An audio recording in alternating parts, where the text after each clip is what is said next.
So they download some of the information. technology now. Yeah.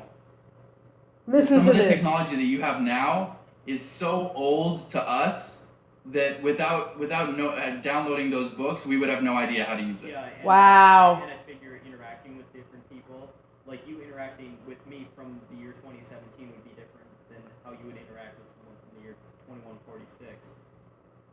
Exactly. Is talking an ancient way of communicating? In the future, are you able to use telepathic thought, or do you still talk? In the future, we are able to use telepathy with the aid of technology. Wow. But we still talk because speech is still valued as one of the great art forms. Interesting. Okay.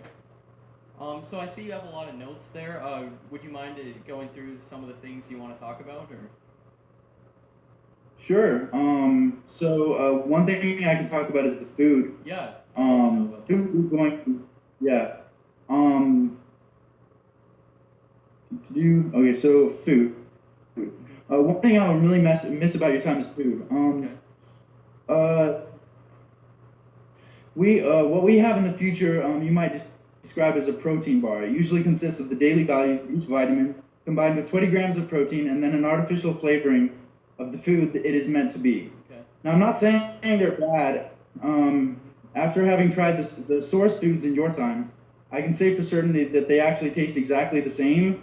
It's just the texture is way different. I see, 'cause it's all Wow.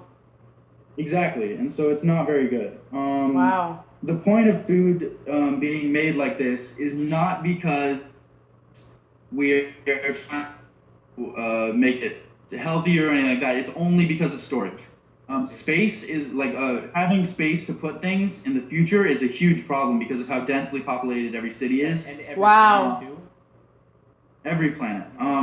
Every planet is populated a lot, but thankfully Mars and Venus are not overpopulated. Earth is the only overpopulated planet. Is every single planet within our solar system populated with at least one human?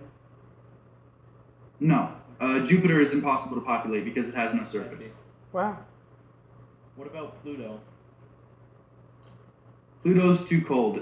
We do have a military base on Pluto, but not anything that you could live for more than a year or two at a time. Yeah. So has you mentioned Venus? So crazy. Yeah, you mentioned Venus and Mars. Have those two planets been terraformed? Terraform, yes. Okay, so you are actually able to live there without any without wearing any suits or anything.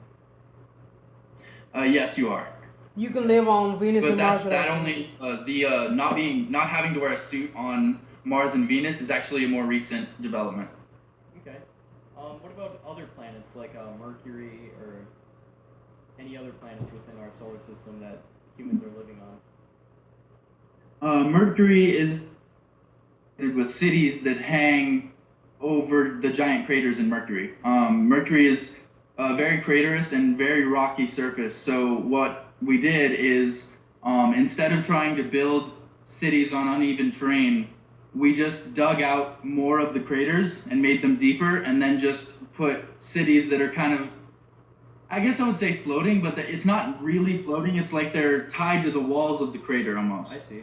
And that's almost like a city sitting on top of a spider web. I see. Yeah, it's built around the walls of the craters. Exactly. And so built around the walls of a crater is kind of like a donut, where the walls of the crater is like this, and then the city just comes in from that. I see. Are there different layers to those cities and levels? Yeah, there are. There's about 4 layers to each one of the cities. So do you make artificial light then, like at the bottom levels? Mm-hmm. Okay. Yes, we do. What we usually do is for warmth, because when you get to low enough in a certain body's atmosphere that doesn't have a heat core, like Mercury, the core of of Mercury is a lot smaller than that of Earth, and so what we do is we have giant fires underneath the cities because these craters are thousands of feet down, and so what we'll have is the first couple 100 feet of the crater be the first layer of the city. Yeah. And then the first couple 100 miles, I mean. Oh, I see. And then and because these are like 1,000-mile craters.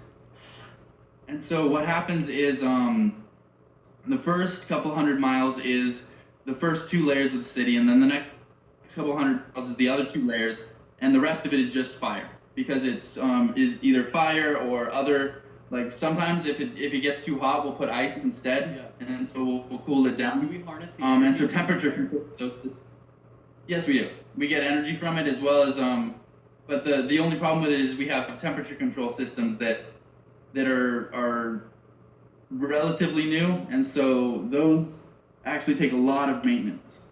Okay, and you mentioned space was an issue, and I assume it'd be a huge issue on Earth too, due to the fact that it's our base planet. Are people utilizing the oceans for cities on Earth? Yes, they are. Okay, are they living on The every single place on Earth has human population on it. Interesting. That whether it's the islands or the oceans or the continents or the Antarctica and the Arctic, everything is populated. Damn. Okay. Even the very bottoms of the oceans? Yes. The best way I can describe the problem of overpopulation is Bartlett's Beaker. Bartlett's Beaker is something that actually was thought up in your time, and what it says is if you put a microorganism or a bacteria into a beaker, and that bacteria divides once every minute. If you put in that bacteria at 11 o'clock and it's full by 12 o'clock, at what time is it half full? The answer is 11:59, and so that's called the minute to midnight property. And so the minute to midnight property states that every year after a certain point, the human population doubles. So exponential growth. Damn. Exactly, exponential growth. And so, to fight this, we've actually had it where the lowest tier intelligence level of humanity is sent off to be in the military, but not in the military of what I'm doing, more just like average wars and fighting. I see. And so that's what we do with the lesser intelligent population.